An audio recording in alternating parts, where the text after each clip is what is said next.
Hello everyone, welcome to Civil Staff Teaching Exam. I hope you all are doing good. तो आज हम लोगों ने बेसिक्स डिस्कस करने हैं दोबारा से स्टैटिस्टिकल मैकेनिक्स के। ठीक है, तो this is basically part 3। Basics हम डिस्कस कर चुके हैं, अब हम लोग आगे मूव ऑन कर चुके हैं। हम लोग एंसेम्बल क्या है ना, what is the basic difference between thermostats and basically your statistical physics, ये सब हम पढ़ चुके हैं, है ना। माइक्रो कैनोनिकल एंसेम्बल को हम बहुत डिटेल में पढ़ चुके हैं। माइक्रो कैनोनिकल एंसेम्बल में जनरली हमें माइक्रो स्टेट्स या फिर डेंसिटी ऑफ स्टेट्स कैसे हमें कैलकुलेट करना है, वो कैसे एनर्जी पर डिपेंड करता है, वो रिलेशंस हमसे डायरेक्ट पूछे जाते हैं क्वेश्चंस में, वो भी हम डिस्कस कर चुके हैं। कैनोनिकल एंसेम्बल क्या होता है उसके basics, that too we have discussed. So start करेंगे आज की क्लास को, आगे कंटिन्यू करते हैं। आज हम लोगों ने जो हमारा कैनोनिकल एंसेम्बल है उसको आगे डिटेल में पढ़ना है। तो जो कैनोनिकल एंसेम्बल में हम चीज़ें पढ़ चुके हैं, हम लोग पढ़ चुके हैं अबाउट द प्रोबेबिलिटी, है ना। इतनी बात तो हमने पढ़ ली थी कि हम लोगों ने प्रोबेबिलिटी कैलकुलेट करनी है, और एक क्वेश्चन भी हमने सॉल्व किया था regarding the probability. Just a second.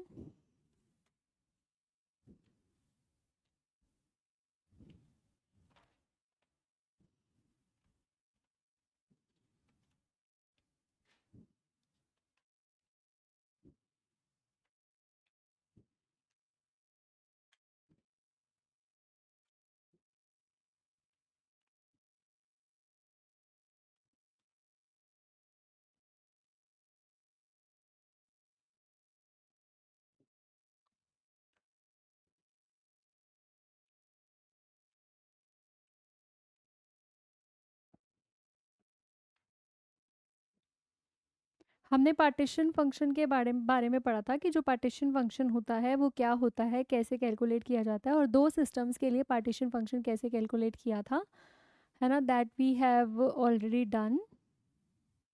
देखिए, हम लोगों ने पढ़ा था कि अगर मान लो मेरे पास पार्टीशन फंक्शन है z फॉर अ सिस्टम, अगर पार्टीशन फंक्शन जेड आई दिया जाता है और दूसरे सिस्टम के लिए पार्टीशन फंक्शन जेड जे दिया जाता है, तो जो दो सिस्टम्स हैं उनका partition function will be given by Z I into Z J, है ना। दो का पार्टीशन फंक्शन हमने देखा था ऐसे दिया जाता है। And we have also seen कि अगर हमारे पास पार्टिकल्स डिस्टिंग्विशेबल हैं, if we have distinguishable particles, जो हमारी क्लासिकल फिजिक्स कहती है, न्यूटोनियन फिजिक्स कहती है कि पार्टिकल्स डिस्टिंग्विशेबल होते हैं, उस केस में Z N V T, Z हमारा पार्टीशन फंक्शन वी और टी पे डिपेंड करता है, is given by Z one raise to power N. लेकिन अगर पार्टिकल्स इनडिस्टिंग्विशेबल हों तो उस केस में एन फैक्टोरियल से डिवाइड करना पड़ता है, and then we get our result, है ना। Z N V T will be equals to Z one raise to power N divided by N factorial, है ना। ये चीज़ें हमने पढ़ ली थी, और इसके बेसिस पे मैंने आपको एक क्वेश्चन भी सॉल्व करना सिखाया था। ओके, एक और क्वेश्चन सॉल्व करते हैं, that is related to Bose Einstein physics. ठीक है, ओके, ध्यान से देखना अब ये क्वेश्चन। जो पार्टीशन फंक्शन है, पहले एक क्वेश्चन सॉल्व करते हैं, फिर हम लोग आगे अपनी थ्योरी को डिस्कस करेंगे। ठीक है, तो the partition function for two Bose particles occupying energy E and two E are. अगर मेरे पास बोज पार्टिकल्स हैं, बोज पार्टिकल समझते हो, बोज आइंस्टाइन के पार्टिकल्स कौन से होते हैं, ये वो पार्टिकल्स होते हैं जो इंटीग्रल स्पिन के पार्टिकल्स होते हैं, है ना। और इन पे कोई पॉली एक्सक्लूजन प्रिंसिपल नहीं लगता, right, we know this thing. And particles are indistinguishable, है ना। पार्टिकल्स आइडेंटिकल हैं लेकिन पार्टिकल्स इनडिस्टिंग्विशेबल है, आप पहचान नहीं सकते ये ए पार्टिकल है, ये बी पार्टिकल है, ये कौन है, राइट। तो अगर मेरे पास दो बोस पार्टिकल्स हैं, मान लो पहला पार्टिकल ए है तो दूसरा भी ए ही है, और दोनों में आप डिफरेंशिएट नहीं कर सकते according to Bose Einstein physics, right. तो अगर मेरे पास दो एनर्जी स्टेट्स हैं ई एंड टू ई, मान लेते हैं ये ई स्टेट है, ये टू ई स्टेट है। अब मुझे इसका पार्टीशन फंक्शन कैलकुलेट करना है, तो इसकी जो स्टेट्स पॉसिबल हैं वो क्या है। देखो, फर्स्ट स्टेट जो पॉसिबल है वो क्या पॉसिबल है, दोनों ही पार्टिकल इसी स्टेट में हो, दोनों ही पार्टिकल ई स्टेट में हो और एक भी पार्टिकल टू ई स्टेट में ना हो। तो टोटल एनर्जी मेरी क्या बन जाएगी, टू ई बन जाएगी। एक पार्टिकल की एनर्जी ई, दूसरे पार्टिकल की energy E, E plus E two E. दूसरी मेरी स्टेट क्या हो सकती है कि मेरा एक भी पार्टिकल ई स्टेट में ना हो, मेरे दोनों पार्टिकल्स 2e स्टेट में हो, राइट। तो यहाँ पे जो मेरी एनर्जी बन जाएगी पार्टिकल्स की वो कितनी हो जाएगी, 4e हो जाएगी। And what else can happen, दूसरी चीज़ क्या हो सकती है कि ए पार्टिकल इधर हो, एक पार्टिकल इधर हो। अब जैसे अगर पार्टिकल डिस्टिंग्विशेबल होते तो यहाँ पे 2 माइक्रोस्टेट बनती। अगर मान लो पार्टिकल्स ए बी पॉसिबल होता है, ये ए ये बी बी ए, है ना, लेकिन पार्टिकल्स डिस्टिंग्विशेबल नहीं है, तो किसी भी पार्टिकल को कहीं पे भी रखो तो आप यहाँ पे माइक्रोस्टेट्स की पॉसिबिलिटी नहीं है। अगर यहाँ पे गैस आपकी क्लासिकल होती तो यहाँ पे पार्टिकल्स डिस्टिंग्विशेबल हो जाने थे और यहाँ पे 2 माइक्रोस्टेट्स बन जानी थी, लेकिन अब नहीं है पार्टिकल्स डिस्टिंग्विशेबल। फर्मी डायराक और बोस-आइंस्टाइन के अकॉर्डिंग पार्टिकल डिस्टिंग्विशेबल नहीं होते हैं, तो यहाँ पे 2 माइक्रोस्टेट्स नहीं बनेंगी। ई एनर्जी इसकी, 2e एनर्जी इसकी, तो टोटल एनर्जी हो गई 3e। अब पार्टीशन फंक्शन तो लिखना आता ही आपको, summation G R E raise to power minus beta E R, right. इसमें कितनी माइक्रोस्टेट है ही नहीं, 1 into E raise to power minus 2 beta E, है ना, 2e एनर्जी है ना, plus 1 into E raise to power minus 4 beta E, plus 1 into E raise to power minus 3 beta ई।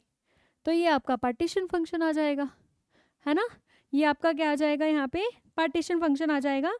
अब यहीं पे आपसे कोई पूछ ले, क्या पूछ ले कि प्रोबेबिलिटी बताओ हमें कि particle having energy E, particle या particles have in energy state 2e या ई कह लेते हैं, उसकी प्रोबेबिलिटी क्या है। अब यहाँ पे देखो, क्या कोई भी पार्टिकल है जिसकी एनर्जी, मतलब ऐसी कोई स्टेट दिख रही है जहाँ पे एनर्जी ई आए, एनर्जी या तो 2e आ रही है या 4e आ रही है या 3e आ रही है, ई है ही नहीं, तो प्रोबेबिलिटी क्या हो जाएगी उस केस में, 0। लेकिन अगर आपसे कोई particles in state of energy 2e पूछ ले, है ना, 2e का पूछ ले, तो वो तो है ना, तो वहाँ पे आपका क्या हो जाएगा, वो वाली स्टेट की energy E raise to power minus 2 beta E divided by total partition function z। Total partition function से क्या कर दो, डिवाइड कर दो, you will get your result, you will get your result here. आ जाए नेक्स्ट पॉइंट पे, ठीक है। तो यहाँ पे हमें क्वेश्चन क्लियर होना चाहिए कि how to calculate the partition function, clear, क्योंकि पार्टीशन फंक्शन से रिलेटेड क्वेश्चन देखो आपको पार्ट बी में मिलना ही मिलना है, पार्ट सी में भी मिलता है, पार्ट बी में तो लेकिन मोस्ट प्रोबेबिलिटी होती है कि पार्टीशन फंक्शन से क्वेश्चन आएगा ही आएगा, थर्मोडायनेमिक्स और स्टैटिस्टिकल फिजिक्स से। तो इट्स बेटर कि हमें पार्टीशन फंक्शन अच्छे से कैलकुलेट करना आना चाहिए, राइट।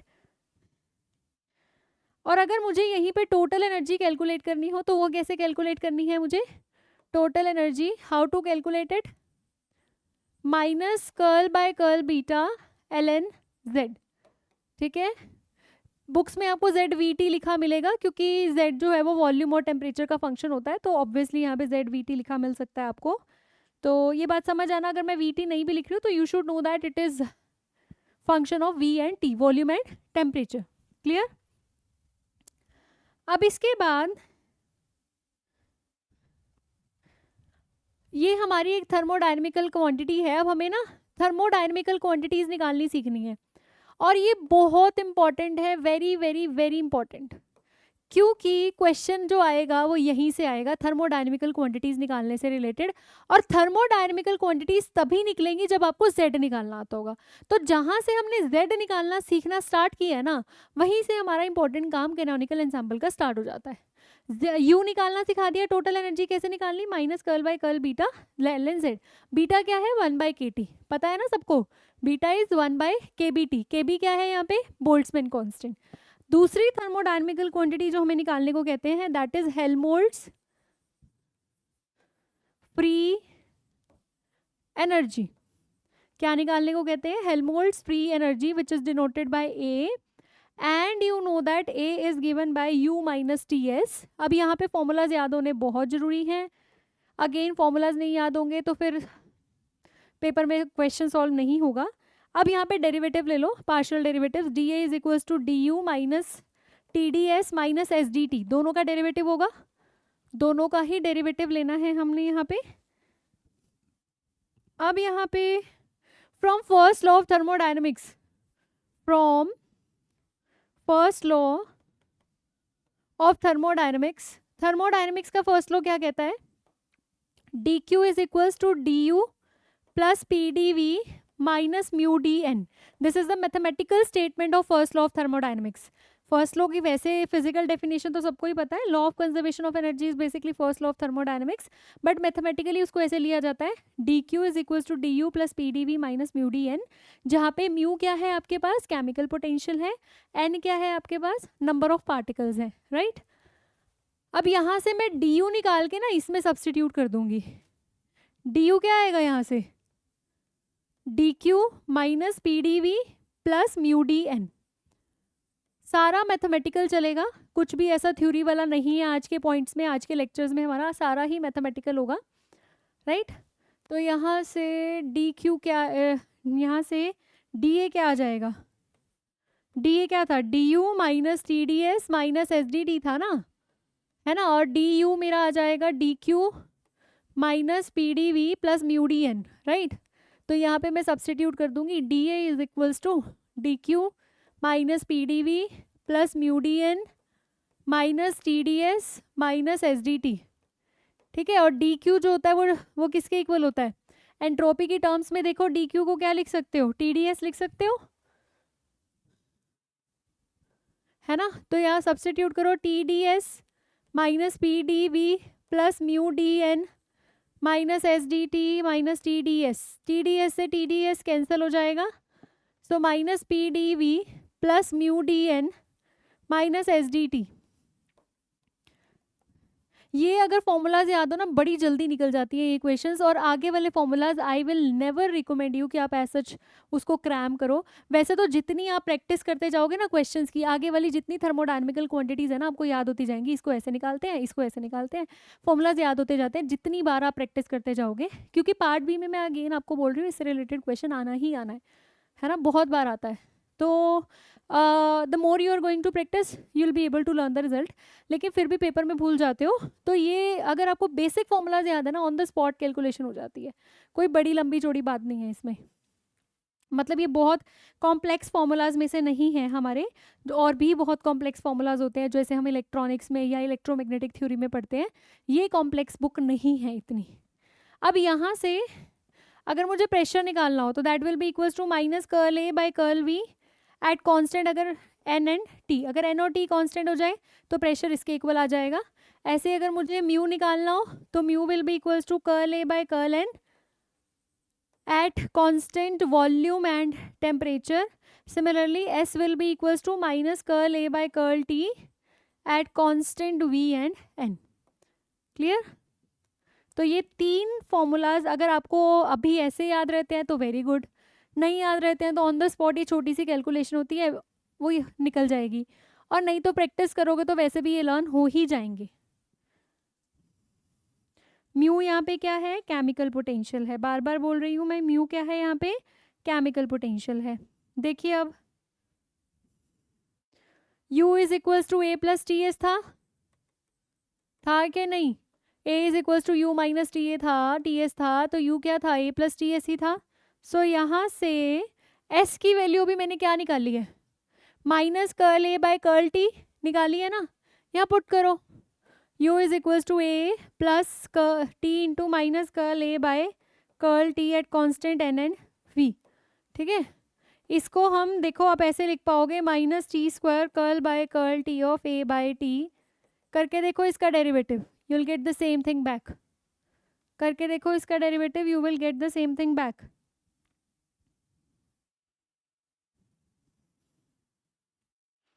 और बीटा की टर्म्स में मैं इसको ऐसे लिख पाऊंगी,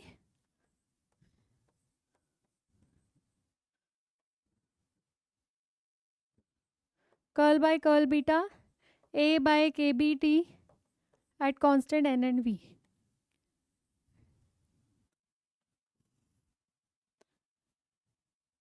इस इक्वेशन को कुछ नाम दे दो, इस इक्वेशन को कुछ नाम दे दो, इक्वेशन 1 नाम दे दो, कुछ भी दे दो।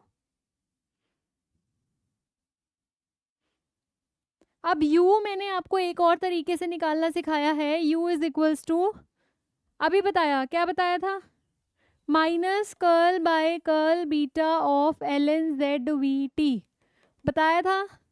दोनों को कंपेयर कर दो, क्या बनेगा, L N Z V T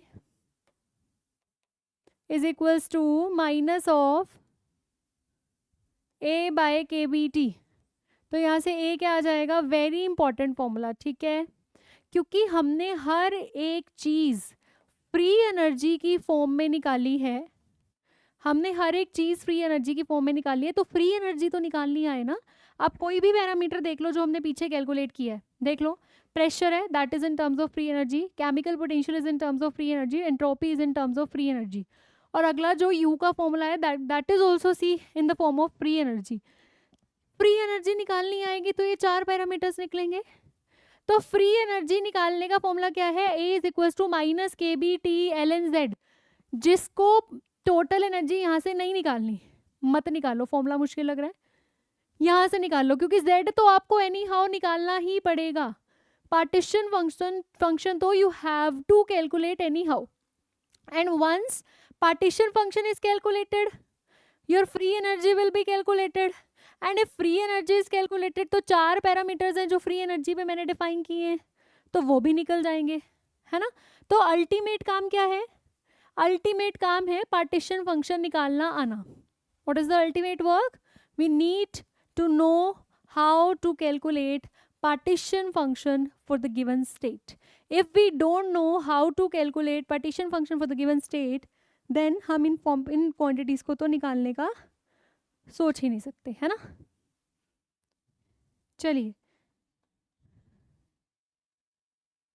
next is molar specific heat capacity. Molar specific heat capacity at constant volume, CV कैसे दिया जाता है, curly U by curly T दिया जाता है ऐसे, और अगर वंस किसी का U निकल गया तो T निकालना तो कितना ही आसान है फिर, है ना।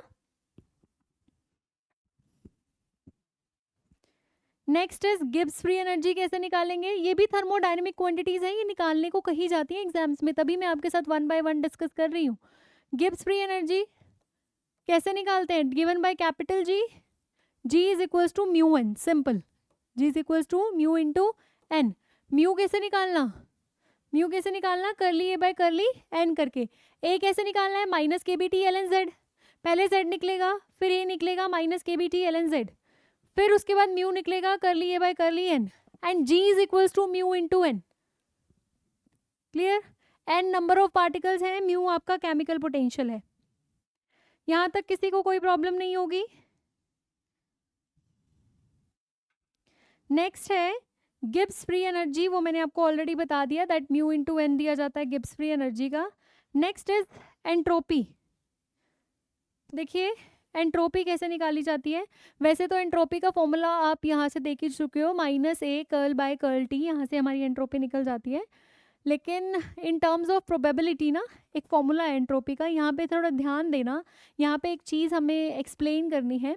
एंट्रोपी का जो फॉर्मूला आता है in terms of probability that is given by summation R PR ln PR, very important relation, minus summation R PR ln PR, probability है स्टेट R की, है ना।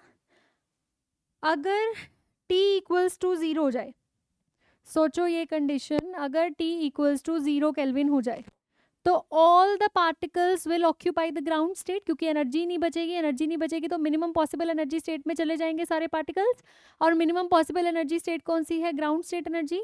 सो when T is equals to 0 all the particles will occupy ground state energy, कर लेंगे या नहीं, क्योंकि least possible state energy में जाएंगे तो will occupy ground state energy, है ना। तो probability in ground state will be 1, log 1 is 0, entropy क्या हो जाएगी 0, एंट्रोपी 0 मतलब डिग्री ऑफ रेंडमनेस 0, रेंडमनेस 0 का मतलब पार्टिकल बिल्कुल स्टेबल स्टेट में आ जाएगा, नो मूवमेंट। और यही तो हमारा थर्ड लॉ ऑफ थर्मोडायनेमिक्स कहता है। क्या कहता है थर्ड लॉ ऑफ थर्मोडायनेमिक्स, कि जब आप 0 केल्विन पे पहुंच जाओगे the degree of randomness will be approach to 0, और मैथमेटिकली भी आप यही प्रूव कर रहे हो कि जब टेम्परेचर 0 केल्विन हो जाएगा entropy of system will be 0, मतलब डिग्री ऑफ रेंडमनेस बिल्कुल खत्म हो जाएगी, पार्टिकल का ऑर्डर रेंडम नहीं रहेगा, है ना। यही चीज़ बताई ना आपने, मैथमेटिकली भी यही चीज़ बताई, और थर्ड लॉ ऑफ थर्मोडायनेमिक्स भी यही चीज़ कहता है। तो यहाँ से स्टैटिस्टिक परफेक्ट स्टैटिस्टिकल ऑर्डर आ जाएगा। क्या पता लगता है? At 0 kelvin there will be perfect statistical order। perfect statistical order का मतलब कि एंट्रोपी क्या हो जाएगी? 0 हो जाएगी। ठीक है, मैथमेटिकली हमने इसको लॉ से लिंक किया है। थर्ड लॉ ऑफ थर्मोडायनेमिक्स भी तो यही कहता है ना। अब देखो, अब हमने पार्टीशन फंक्शन निकालना सीख लिया, हमने फ्री एनर्जी निकालनी सीख ली, और बाकी सारे पैरामीटर्स कैसे हम फ्री एनर्जी से या पार्टीशन फंक्शन से डिटरमाइन करेंगे। We have learned all those things. अब हम इसको अप्लाई करेंगे वेरियस सिस्टम्स पे। क्लियर? हम लगाएंगे इस चीज़ को हम अप्लाई करेंगे हार्मोनिक ऑसिलेटर पे, है ना। एनर्जी निकालेंगे, एंट्रोपी निकालेंगे, फिर उसकी ऐसे फ्री एनर्जी निकालेंगे। क्लासिकल गैस पे अप्लाई करेंगे, है ना, यही चीज़। और फिर हम लोग ये सारे पैरामीटर्स निकालेंगे, राइट। तो अब हमने क्या करना है, जो भी अभी हमने सीखा है इसको अप्लाई करना है वेरियस सिस्टम के ऊपर। सो थर्मोडायनामिक्स ऑफ, जो हमारा जो नेक्स्ट टॉपिक है बेसिकली वो क्या है? Thermodynamics of classical gas using canonical ensemble. ये सारी चीज़ें हमने कैनोनिकल एंसाम्बल में ही सीखी है ना। एंसाम्बल थ्योरी ही है जिसमें हमने पार्टीशन फंक्शन निकालना सीखा है। तो thermodynamics of classical gas using canonical ensemble. Canonical ensemble का मतलब बस इतना याद रखना that we are going to use partition function. हमने क्या यूज़ करना है? पार्टीशन फंक्शन को यूज़ करना है। अब कंसीडर कर लो अगेन, इसके लिए क्या करना, इसके लिए गैस कंसीडर करो, ठीक है, जिसके अंदर n मॉलिक्यूल्स हैं और पार्टिकल्स जो हैं वो क्या हैं? इनडिस्टिंग्विशेबल हैं, राइट। तो उसके लिए हम पार्टीशन फंक्शन लिखेंगे। चलो देखो कैसे करना है इस चीज़ को। कंसीडर करो एक gas. What we need to do, consider की एक गैस n पार्टिकल से मिलके बनी हुई है और पार्टिकल्स इनडिस्टिंग्विशेबल हैं।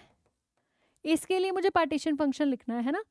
आपको याद है पार्टीशन फंक्शन का जो फॉर्मूला है वो हमारा एनर्जी पे डिपेंड करता है। पार्टीशन फंक्शन का जो हम फॉर्मूला लिखते हैं ना, z is equals to E raise to power minus beta E R लिखते हैं समथिंग, ई इज एनर्जी। तो मुझे एनर्जी पता होनी बहुत ज़रूरी है। जब भी पार्टीशन फंक्शन निकालना है तो मुझे सिस्टम की एनर्जी पता होनी बहुत ज़रूरी है। देखो होनी दो ही एनर्जीज हैं, पोटेंशियल और काइनेटिक। उसके अलावा कोई एनर्जी नहीं है जिसको हम डील करते हैं। हम कौन सा वाइब्रेशनल, रोटेशनल इन एनर्जीज के साथ डील करने वाले हैं? No, never, we are not going to deal with that, है ना। हमने दो ही एनर्जीज के साथ डील करना है, पोटेंशियल और काइनेटिक के साथ, राइट। सो यहाँ पे जो पार्टीशन फंक्शन है पहले तो आपको पता होना चाहिए, z n v t is given by 1 by n factorial h raise to power 3n, how it is given by d cube p N P D cube N Q E raise to power minus beta E H. अगर आप लोगों को ये बात समझ आ गई ना कि मैंने ये कैसे लिखा है, तो बहुत चीज़ें आसान हो जाएंगी आपके लिए। देखो आपको हमेशा जब भी पार्टीशन फंक्शन लिखना है वो कैसे लिखना है? टोटल वॉल्यूम डिवाइडेड बाय जो स्मॉलेस्ट वॉल्यूम की वॉल्यूम होती है, और उसको डिवाइड करना होता है फिर n फैक्टोरियल से। n फैक्टोरियल से क्यों डिवाइड करना है? क्योंकि पार्टिकल्स कैसे हैं? इनडिस्टिंग्विशेबल है। डिस्टिंग्विशेबल होते तो मत करते n फैक्टोरियल से डिवाइड, लेकिन पार्टिकल्स इनडिस्टिंग्विशेबल है, so you have to divide by n factorial. तो यहाँ पे टोटल वॉल्यूम कैसे लिखोगे? क्योंकि हम फेस स्पेस की बात करने वाले हैं, हम कार्टेशियन कोऑर्डिनेट्स की बात नहीं करने वाले, एक्स वाई जेड की। हम लोगों को फेस स्पेस की बात करनी है, मतलब एक्स वाई जेड तो लेना ही है, plus P X P Y P Z भी लेना है ना। तो पार्टीशन फंक्शन में आपको पता है यहाँ E raise to power minus beta E आ रहेगा, E raise to power minus beta H. H यहाँ पे टोटल एनर्जी है, हैमिल्टोनियन है, जो काइनेटिक प्लस पोटेंशियल का सम आने वाला है, और D Q P D cube N, है ना। यहाँ पे एन क्यों लगाया? क्योंकि एन पार्टिकल्स के लिए लिख रहे हैं। अगर आप सिंगल पार्टिकल के लिए लिखते तो खाली लिख देते D cube P D cube Q. ये डी क्यूब का मतलब क्या है? ऐसे लिखते हैं ना, D P X into D P Y into D P Z. तीनों के मोमेंटम सेम है तो डी क्यूब पी हो जाएगा, ओके ऐसे एक्स वाई जेड, अब एक्स वाई जेड अगर तीनों सेम हो तो एक्स इंटू एक्स क्या बन जाएगा, एक्स क्यूब बन जाएगा ना, और क्योंकि स्मॉल है तो ऐसे हमने इसका पार्टीशन फंक्शन लिखा है।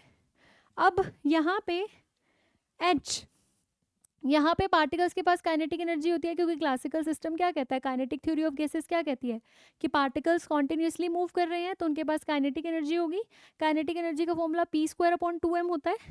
देखो काइनेटिक एनर्जी का फॉर्मूला मैं मोमेंटम की टर्म्स में क्यों ले रही हूँ, क्योंकि हम फेस स्पेस में डील कर रहे हैं ना। अब वैसे काइनेटिक एनर्जी का फॉर्मूला होता है ½ mv²। अब v जो है ना वो कार्टेशियन कोऑर्डिनेट में जा रहा ना वो फेस स्पेस में जा रहा, तो मैं इसको किसमें कन्वर्ट कर रही हूँ, p²/2m में लिख रही हूँ, क्योंकि फेस स्पेस में मोमेंटम कोऑर्डिनेट्स आते हैं, राइट। तो h को मैं क्या लिखूंगी, p²/2m। अब यहाँ पे जो इंटीग्रेशंस होने वाले हैं ना वो भी सिंपल इंटीग्रेशंस नहीं होंगे। जो मैं आपको इंटीग्रेशन बताऊंगी स्टैंडर्ड इंटीग्रल, वो आपको लर्न करना है, क्योंकि ये क्वांटम मैकेनिक्स में, मतलब not only in statistical physics जो हम कर रहे हैं, जो आपका क्वांटम मैकेनिक्स है उसमें भी स्टैंडर्ड रिजल्ट्स ये वाले डायरेक्ट यूज़ होते हैं। जब आप बोर्न अप्रॉक्सीमेशंस के क्वेश्चंस करते हो ना, या स्कैटरिंग के क्वेश्चंस करते हो, वहाँ पे डायरेक्ट, या WKB प्रिंसिपल है ना, ये इंटीग्रेशन तो हमारा वैसे भी क्वांटम में बहुत स्ट्रॉन्ग होना चाहिए, अदरवाइज क्वांटम के क्वेश्चन सॉल्व नहीं होते, क्योंकि इंटीग्रेशन के स्टैंडर्ड रिजल्ट्स वहाँ पे यूज़ होते हैं। तो यहाँ पे भी आप लोग ध्यान रखना, यहाँ पे भी जो हम इंटीग्रेशन अब मैं आपको बताऊंगी स्टैंडर्ड इंटीग्रल है, आपको वो लर्न करना है स्टैंडर्ड इंटीग्रल, अदरवाइज सॉल्व ही नहीं होगा, पूरा टाइम बैठे ही रहोगे, क्वेश्चन ही नहीं सॉल्व होगा। अब यहाँ से Zn लिखते हैं, क्या आएगा, Zn is equals to 1/h³ n factorial 0 से इन्फिनिटी d³ d³n⁴, और यहाँ पे e⁻⁻βh था ना, और h की जगह p²/2m है ना, ये हो गया। अब यहाँ पे क्या करना है, सी अगर मैं, देखो आप लोगों को मैंने एक तरीका बताया था ना कि अगर मुझे Zn निकालना है तो मैं Z1 निकाल लूँ और उसके बाद उसकी पावर n कर दूँ तो मेरा Zn निकल जाता है, और इनडिस्टिंग्विशेबल पार्टिकल्स के केस में n फैक्टोरियल से डिवाइड करना पड़ता है ना। तो पहले मैं Z1 निकाल रही हूँ, तो 1/h³, थोड़ी चीज़ें सिंपल हो जाएंगी, n के साथ चीज़ें और कॉम्प्लेक्स रहेंगी। तो 1 फैक्टोरियल तो 1 होगा, 0 से infinity d³p d³q e⁻⁻β p²/2m। अब यहाँ पे आप लोग, मैंने आपको पहले भी जब माइक्रो कैनोनिकल एंसेम्बल भी कराया था कि अगर मान लो मेरे पास ये पी स्पेस है, यहाँ पे जो स्फीयर बन रहा है इसकी वॉल्यूम अलग लिखी थी, और जो इसकी लिखी थी कार्टेशियन स्पेस में XYZ की, उसकी वॉल्यूम हमने V सपोज कर ली थी। तो d³q को तो V सपोज कर लो, और V कांस्टेंट है वो बाहर आ जाएगा, और यहाँ से d³p, इसको तो कांस्टेंट नहीं निकाल सकते, d³p को कैसे लिख सकते हो, 4πp² × dp है ना, area into something distance kind of volume ही बनता है, और e⁻⁻β p²/2m, जो कांस्टेंट है वो बाहर निकाल लो, तो 4πv/h³ 0 से infinity p² e⁻⁻β p²/2m into dp। अब यहाँ पे ना स्टैंडर्ड इंटीग्रल का रिजल्ट यूज़ होगा, क्योंकि अगर आप इस इंटीग्रल को सॉल्व करने बैठोगे तो ये पेपर में सॉल्व ही नहीं होगा, इतना बड़ा इंटीग्रल है ये। तो आप लोगों को यहाँ पे स्टैंडर्ड इंटीग्रल रिजल्ट यूज़ करना है, और ये ना ये रिजल्ट ऐसा नहीं है कि सिर्फ इसी में यहीं पे यूज़ हो रहा है, आगे 2-3 चीज़ें हम करेंगे ना, आप देखोगे सब में ये रिजल्ट यूज़ होगा। तो यहाँ पे आप देख लो कैसे करना है इसको, स्टैंडर्ड इंटीग्रल रिजल्ट को। स्टैंडर्ड इंटीग्रल है हमारा 0 से infinity e⁻⁻α x⁻n dx is equals to, ठीक है, यहाँ पे ये वाला स्टैंडर्ड इंटीग्रल यूज होगा, 1/2 α⁻n - 1/2 गामा n + 1/2। नाउ मेरा जो इंटीग्रल था अगर आपको याद है 0 से infinity p² e⁻⁻β p²/2m dp, ये है। यहाँ पे देखो, यहाँ पे आपका अल्फा x², तो β/2m p², ये आपका अल्फा है, अल्फा क्या है, β/2m कंपेयर करें तो, और यहाँ पे n कितना है कंपेयर करें तो 2 है, करके देखो ये वैल्यूज, 1/2 इंटू अल्फा 2 - 1/2 गामा 2 + 1/2, तो 1/2 इंटू ये बन जाएगा 5/2, है ना, और गामा 3/2, 1/2, 3/2 आएगा ये, है ना, और ये बन जाएगा 1/2 इंटू गामा, अल्फा की जगह हम रखेंगे बीटा अपॉन 2m।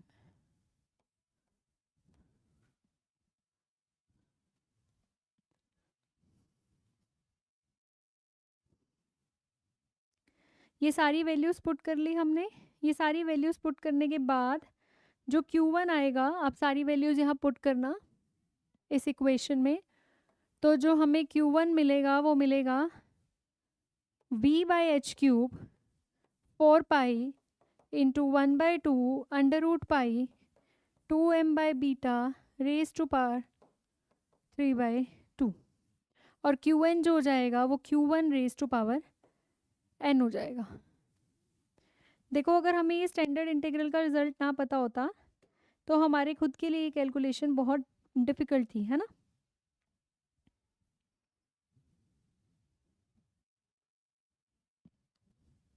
तो यहाँ से आप इसको जब आप सॉल्व करोगे पूरा, देखो ये पावर 1 है, ये पावर 1/2 है, 1 + 1/2 3/2 हो जाएगा, है ना।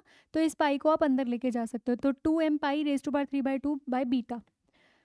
और यहाँ पे आप एक और चीज़ भी कर सकते हो, what you else you can do, यहाँ पे 2 को भी आप अंदर लेके जा सकते हो, या 2 को कैंसिल कर दो, अंदर लेके जाने के बजाय कैंसिल 2, तो Qn जो आ जाएगा आपके पास वो आएगा V raise to power n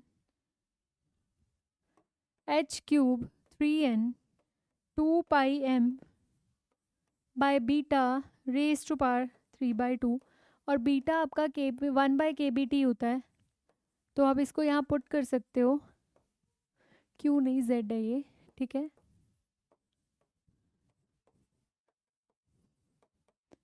kBt raise to power 3/2, ये पूरा फॉर्मूला आ गया। देखो Z निकालना आना बहुत ज़रूरी है, क्योंकि पार्टीशन फंक्शन कैलकुलेट होगा तभी आगे प्रेशर, केमिकल पोटेंशियल, ये सारी चीज़ें क्या होंगी, हमारी कैलकुलेट होंगी। आई गेस यहाँ तक कैलकुलेशन में किसी को डाउट नहीं होगा कि हमने ये कैसे कैलकुलेट किया है। और फॉर इनडिस्टिंग्विशेबल पार्टिकल्स है तो n फैक्टोरियल से डिवाइड करना है, ये बात तो आप सबको पहले ही मैंने बहुत बार बता दी। इनडिस्टिंग्विशेबल पार्टिकल्स के लिए डिवाइड कर दो n फैक्टोरियल से, है ना।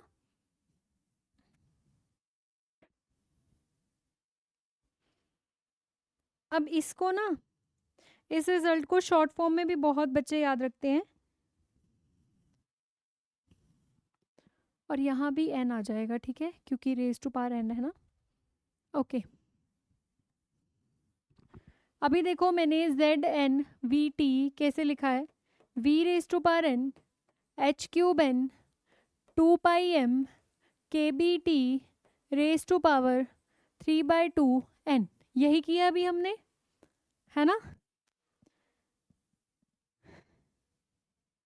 अब अगर मैं V को अंदर ले जाऊं तो ये मेरा क्या बन जाएगा, अगर n फैक्टोरियल जो है वो इनडिस्टिंग्विशेबल पार्टिकल्स है, ऐसे लिख सकती हूँ V/h³ 2 pi m kBt raise to power 3/2 इसको, और पावर n कॉमन ले ली, क्योंकि इसकी भी थी n पावर, इसकी भी थी और इसकी भी थी, n बाहर ले लिया, n क्या कर दिया, बाहर ले लिया।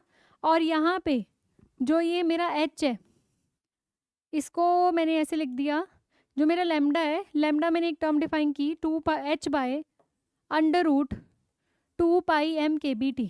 कर सकते हो, कैसे कर सकते हो, इसको आप ऐसे लिख सकते हो ना, 1/n फैक्टोरियल V 2 पाई, अगर मैं h को अंदर ले जाऊं, अगर मैं h को अंदर ले जाऊं तो इसकी पावर 2/3 बन जाएगी ना, तो h² बन जाएगा, है ना। 2 पाई m kBt h² 3/2, अब h बाहर निकाल के देखना, वही बनेगा जो पहले था, h³ ही बन जाएगा। अब इस पूरी टर्म को जो ये अंदर है ना, इसको मैंने h² 2 pi m kBt suppose कर लिया, h² का अंडर रूट तो h ही आ जाएगा, और अब नीचे बच जाएगा 2 पाई m kBt। तो लेमडा इसको सपोज कर लिया, तो यहाँ पे जो मेरा क्यू एन आएगा वो क्या आएगा, देखो इस ये 1/λ बन जाएगा ना, v by lambda raise to power 3/2 raise to power n। इसको बच्चे शॉर्ट में ऐसे लर्न भी करते हैं, क्लासिकल गैस का पार्टीशन फंक्शन शॉर्ट में ऐसे भी लर्न किया जाता है, और लेमडा क्या है, h/√2πm kBt। ठीक है, we can learn this like this also. ये n पार्टिकल्स के लिए है, और इनडिस्टिंग्विशेबल है तो भाई n फैक्टोरियल से डिवाइड भी कर लेना, और 1 पार्टिकल के लिए हो जाएगा v by lambda raise to power 3/2। Simple.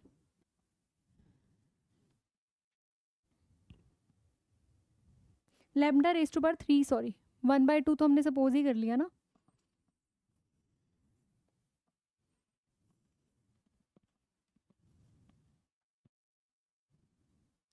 अब निकल गया हमारा पार्टीशन फंक्शन, लेकिन हमने हमारा काम पार्टीशन फंक्शन निकालना था, ठीक है, लेकिन पार्टीशन फंक्शन के बाद जो क्वांटिटीज़ हैं थर्मोडायनेमिकल क्वांटिटीज़, कौन कौन सी, हेल्महोल्ट्ज़ फ्री एनर्जी हो गई, टोटल एनर्जी हो गई, chemical potential, Gibbs free energy, ये सब तो अभी हमने कैलकुलेट ही नहीं किया।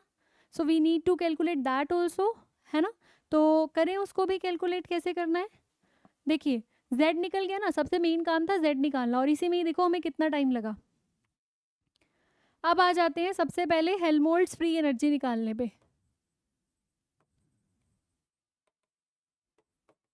Helmholtz free energy calculated by A is equals to, आपको कहा था मैंने लर्न करना फॉर्मूला kBT ln z, है ना। अभी Zn निकाला, क्या निकाला Zn, Zn अभी हमने क्या निकाला है 1/n फैक्टोरियल